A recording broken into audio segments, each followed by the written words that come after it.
¿Por qué rayos el gobierno ama a Chevrolet? Y no solamente el gobierno de México, sino también el gobierno de Estados Unidos, el gobierno de Colombia, así como muchos otros países, compran vehículos de la marca para sus necesidades oficiales. ¿Existe algún chanchullo entre Chevrolet y los gobiernos de diversos países o se deberá tal vez a otros factores? A mí me dicen Gonzalo y...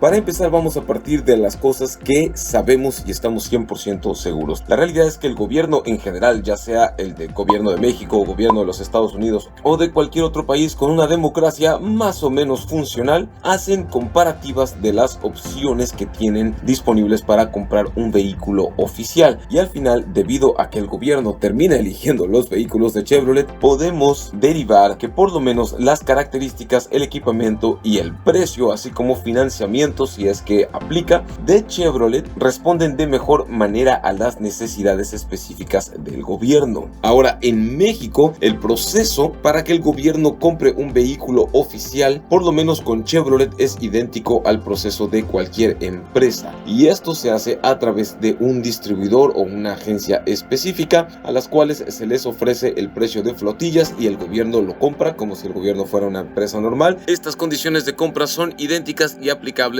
tanto a nivel federal como a nivel estatal, municipal o local. Siempre es a través de un distribuidor y por lo menos en México no hay venta directa de la marca al gobierno. Ahora, uno de los vehículos Chevrolet que el gobierno más compra es la Suburban. Esto ha hecho que la Chevrolet Suburban Heavy Duty esté de vuelta. Esta es la Chevrolet Suburban más cara del mundo con un precio de 3.6 millones de dólares por unidad, mi gente. Pero claro, solo está disponible para compras para el gobierno de los Estados Unidos a través de la división GM Defense, que recibió un contrato de desarrollo para una compra inicial de 10 unidades por un valor total de 36.4 millones de dólares para construir los SUVs de servicio pesado y de servicio especial del gobierno. Y obviamente está de más decir que no, ni tú ni yo vamos a poder comprar una de estas. No está disponible para los usuarios normales, aunque seas multimillonarios, aunque seas Jeff Bezos o Elon Musk. Pero creo que a Elon no le importa porque él tiene la Cybertruck, pero eso es tema de otro video. Si bien hasta el momento no sabemos todo sobre la nueva Suburban Heavy Duty, parece seguir la misma fórmula que la Suburban Heavy Duty de generación anterior. Al parecer va a estar basada en la plataforma de la Suburban 2500, mientras que la plataforma de Suburban 3500 se vendió hace unos años exclusivamente para organizaciones como el Servicio Secreto de los Estados Unidos. Como dijimos al principio, solo 10 de estas nuevas Suburbans se empezaron a construir el año pasado y este año para ser entregadas muy pronto, pero se espera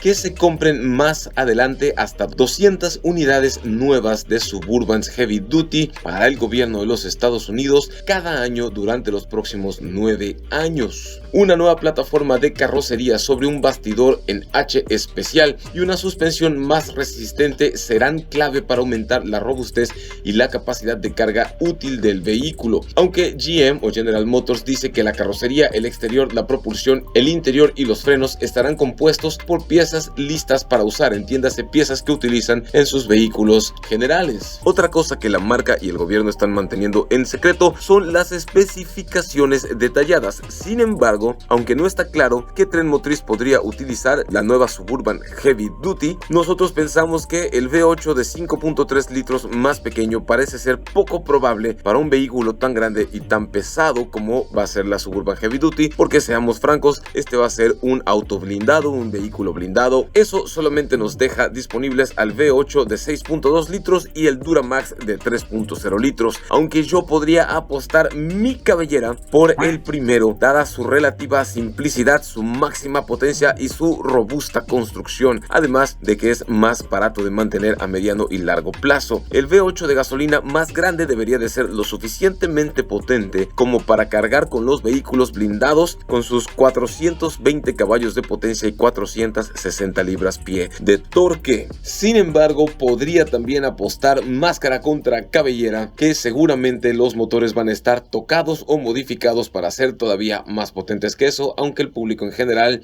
nunca se va a enterar, guiño guiño. Ahora mi gente, las primeras Suburban Heavy Duty se entregarán al gobierno de los Estados Unidos durante la primavera del próximo año 2023. Y una vez que eso suceda, comenzará la cuenta regresiva unos años después para que una de estas Suburban Heavy Duty termine en un lote de subastas del gobierno y cualquier empresa o persona física con actividad empresarial pueda comprar una, obviamente de segunda mano. No se hicieron para venderse al público de fábrica, claro, pero si estás dispuesto a aceptar una de estas que probablemente haya sido usada y abusada por empleados del gobierno, entonces tal vez y solo tal vez puedas tener una de estas en tu garaje de segunda mano. Ahora, la Suburban no es el único vehículo Chevrolet que los gobiernos aman. GM Defense abrió sus puertas en el año 2017 y desde entonces ha proporcionado varios vehículos al ejército de los Estados Unidos, y uno de estos vehículos que a mí simplemente me fascina es el ISV. Este es un vehículo militar que está basado en la arquitectura de la Colorado ZR2, pero si lo ves, no podrías jurar por tu abuela que es una Colorado.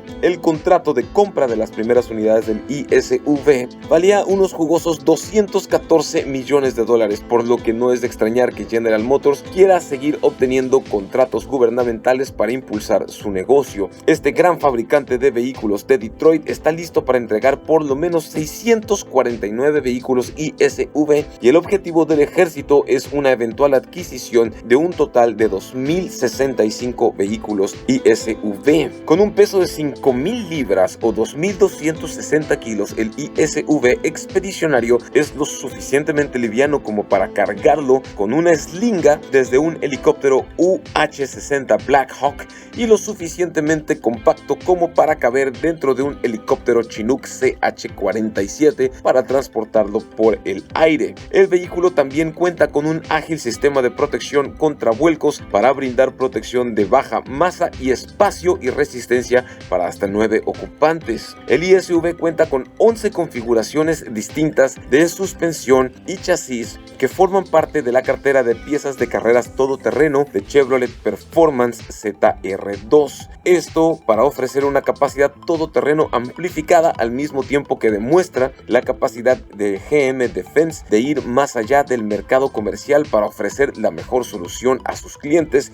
incluso al gobierno. Las posibles variantes de ISV podrían incluir un vehículo militar para 2 pasajeros con una capacidad de carga útil configurable, entiéndase que le vas a poder montar diversos tipos de juguetitos allá atrás, y capacidades plug and play que admiten diversas cargas útiles de misión para incluir desde un refugio de red táctico, un portador de morteros, una plataforma móvil de sistemas aéreos no tripulados o drones, en pocas palabras. La otra configuración podría ser de vehículo militar para 5 pasajeros con capacidades de carga útil también configurables y paquetes modulares de equipos de misión. Incluso es posible que podamos ver una configuración para 4, 5 o 6 pasajeros, de nuevo con capacidades de carga útil configurables y paquetes modulares que se pueden ajustar a cada misión. En muy pocas palabras, es la navaja suiza del transporte para el ejército. Sin embargo, como dije antes, no solo el gobierno de los Estados Unidos ama Chevrolet, sino que también el gobierno de México, porque por donde sea que volteamos a ver, podemos ver camionetas Chevrolet en las diferentes instituciones gubernamentales, desde la Guardia Nacional, el Ejército, la Marina, la Secretaría de Seguridad Pública, la Fiscalía General de la República, entre muchas otras instancias. De hecho, la Guardia Nacional estrenó hace un año más o menos más de 2.000 camionetas pick-up de doble cabina para reforzar sus operaciones terrestres de seguridad pública en las 32 entidades del país. Las unidades de color blanco, balizadas con el nombre y escudo de la nueva corporación de la Guardia Nacional, fueron hechas orgullosamente en México, en la planta de Chevrolet en Silao, Guanajuato, y fueron entregadas a la Secretaría de Seguridad y Protección Ciudadana para ser desplegadas por todo el país. En una reunión con diputados del partido Morena, el comandante de la Guardia Nacional, Luis Roberto Rodríguez Bucio, afirmó que el costo comercial de las 2.234 camionetas pick-up, obviamente de la marca Chevrolet, ascendió más o menos al $500,000 cada una. Obviamente los usuarios de las redes sociales se volvieron locos cuando salió esta noticia y empezaron a publicar videos e imágenes de la flotilla de camionetas matriculadas y con las insignias de la Guardia Nacional en cuanto empezaron a circular por el país, e incluso desde que estaban estacionadas en la planta de Chevrolet en Silao, Guanajuato.